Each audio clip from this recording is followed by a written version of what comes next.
Hello leaders, you're listening to In Between, a higher self-leadership podcast.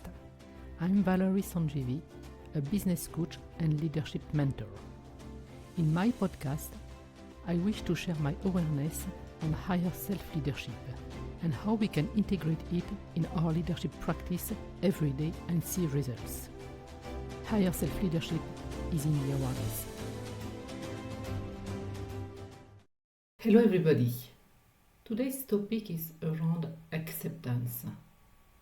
And it's not an easy one, actually, for leaders to accept.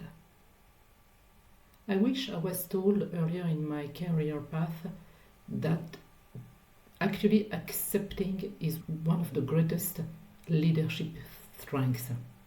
I wish I was told that. When I started my career as an engineer, I accepted not knowing because I was learning. It was my first job. It was normal not knowing, and I was learning a lot. But then when I moved later on as a head of the business unit, leading a big team, I felt that I needed to know all the answers. I needed to have all the answers for the team, for my position and for their roles, in order to help them. Because if I didn't have the answers, how can we move forward in the mission, in the project that we were dealing with? But one of the major breakthrough I had, but later on, was that over and over again, it's not when I was trying to push through to get answers and to get actions, what was the actions to do, that things will come up. It's when I would sleep on it, when I would go and have a discussion with someone, not necessarily related with the subject I was dealing with, but having a discussion with someone and then something would pop up, the solution that I was looking for, sitting in front of my computer, trying to find out how to solve the issues. So again, I wish I was told that one of the greatest leadership strengths isn't knowing, but accepting that we don't. Isn't it powerful, but at the same time scary to accept that? It is difficult as leaders to accept that, because we are in a world where there are so much expectations. We embody the identity of knowing, and we attach our own worth to having the answers. And we believe that if we don't have the answers, what the team is going to think about us.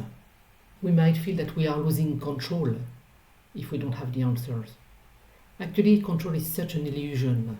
It's an illusion because we try to find certainty where the world is so much uncertain. For some of us, it's difficult to accept because we fear that somehow we are going to lose authority and we are going to be seen as weak to the team. And actually, the fear and the identity and the illusion can make us make bad decisions because we want to make a decision now, which is not the right timing because we don't know and because we don't want to lose the authority or lose control. Because of this identity of knowing, we feel that we have to have the solution now, which is completely counterproductive. Plus, most of the time, we like to do. We don't like to pause. We struggle actually in the pause. We feel that stillness is stagnation. So we are very much in the doing. And last but not least, accepting that we don't know can bring up this vulnerability, discomfort. And of course, nobody likes to be vulnerable. We don't want to be vulnerable in our own eyes, and we don't want to be vulnerable in the eyes of the team, in our clients, in our stakeholders, or whoever. So I very much remember when I was younger, sitting in front of my computer, trying to find the idea, trying to control the outputs, trying to fill the void with actions, with doing, with thinking, overthinking. And our mind is very good at that, filling the void with thinking. Not always constructive thinking, but most of the time even critical thinking, but a lot of thinking. And actually, this is the exact opposite that we need to do. we need right now to pause when we don't have the answers. And the pause seems to be so long. Have you ever been in a conversation where you speak with someone and you pause for a second? It feels sometimes it's minutes going on. It is just a couple of seconds. Like the other day when I was doing my Pilates practice, the instructor said at one point, it feels long when you are in the posture. It feels long. It is just a couple of seconds actually. So she was joking at us. It was true, it was just a couple of seconds. Actually I think it was a minute. So suddenly seconds feel like minutes. And our mind is playing tricks with us saying, okay, we have to say something, we have to find a solution. It's now. And actually when you think about music, in music, there is pause in between notes. Because if it was only sound, it would be very different than notes in between pause. And the pause in music is what makes the melody beautiful. So why don't we pause as leaders? The pause is here to bring the space that is required for new ideas to come in.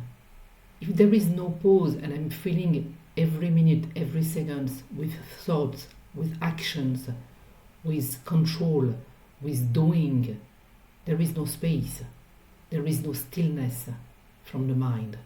And if there is no stillness, there is no integration possible. If there is no space, we can't allow the wisdom to emerge. And holding space for the unknown to emerge, it's something to master actually.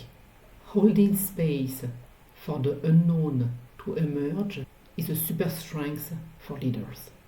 Let's say it's a period for incubation. If we don't have time for the incubation, then the new ideas, innovations or solutions can come up. Usually we are told, okay, you have to let go, you have to surrender.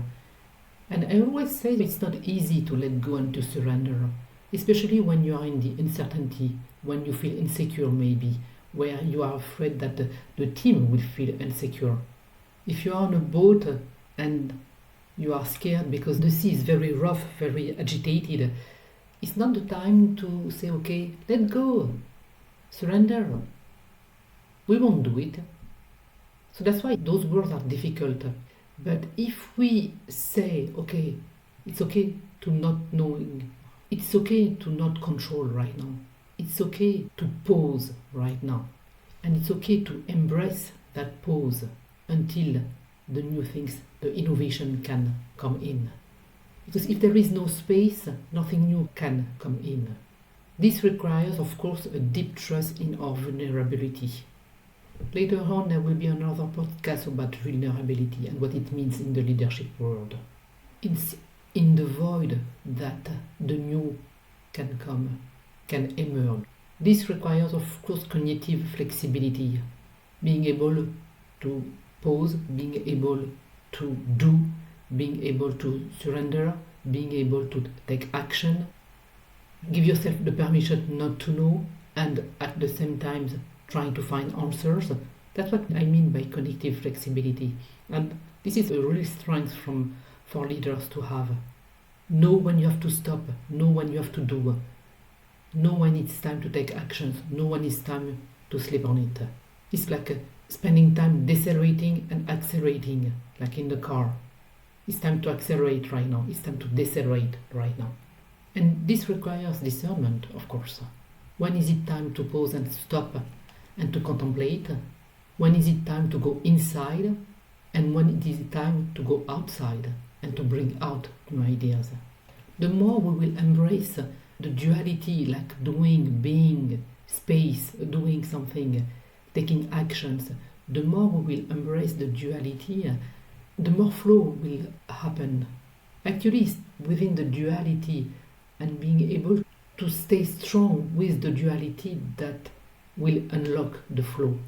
If there is a rock in the river and the water wants to go and will hit the rock again and again, versus not resisting by moving around the rocks. So what do? Do I keep resisting the rocks because I want to go through, or do I find a solution to go around? But this can only happen because I see with a meta-awareness that I can go around. But this meta-awareness is only here because there is a pause, because I allow myself to surrender, because I allow myself to give space and be still and to decelerate for a time. So how do we do it like now in our real life? How can we have like practical tips? First of all, accepting to say I don't know. You don't have to go and claim to the team that you don't know. You might, if you need to, if they come and ask, acknowledge that you don't know. And then, once you say that and accept that you don't know, open the door to, okay, so now what's possible? So we don't get stuck on I don't know, and we open the door and the space for what's possible and for innovation and new ideas and new ventures. Sometimes the pause is only in breathing. Just breathe for a couple of seconds, maybe a minute, because this will give space in your body. This is very physical actually. Breathing will bring back space within your body. Then you can foster environment with the team or with other leaders or with other people in order to ask them not to find a solution for you, but bring this new perspective of what you don't see. And that's what mentorship is about.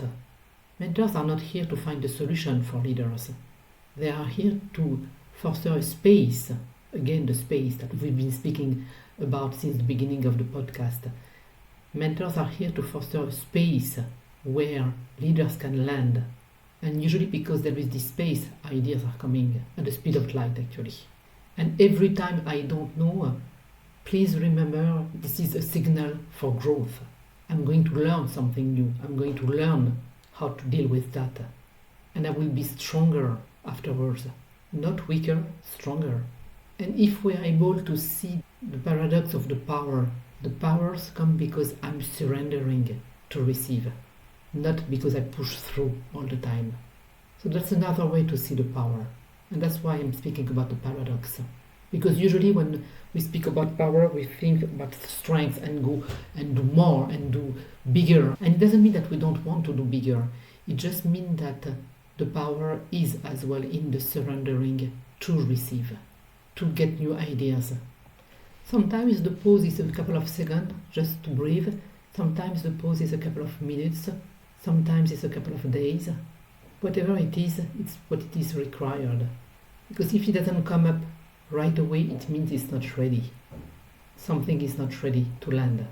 So if it's not ready to land, don't bring more resistance. Open more space. Be okay with the void. So I'm going to leave you with this note and with this question. What would happen if you lean into it instead of pushing through? So you can contemplate that question and what you can put in action right away. Next time that you don't know, open yourself for a pause and let the unknown possibilities to land. If this resonates deeply with you and you feel that another leader needs to hear that, please share this podcast. I think it's a major one. Thank you for listening. Leadership in Action. See you soon in the next episode.